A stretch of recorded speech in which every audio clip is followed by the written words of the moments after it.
మనం వాట్సాప్‌ని ఎన్‌క్రిప్టెడ్ అనేది చెక్ చేసుకొని మరి వాడతాం.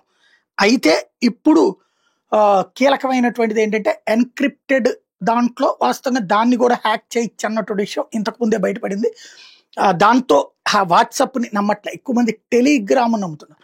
టెలిగ్రామ్ వాళ్ళొచ్చేటప్పటికి ఈవెన్ అంతర్జాతీయంగా అమెరికా లాంటి వాళ్ళు ఒత్తిడి తెచ్చినా సరే టెలిగ్రామ్ దిగి రావడానికి తమకు సంబంధించి వాళ్ళకి ఆ డేటా ఇవ్వడానికి నిరాకరించింది. కాబట్టి టెలిగ్రామ్ మీద నమ్మకం పెరిగింది.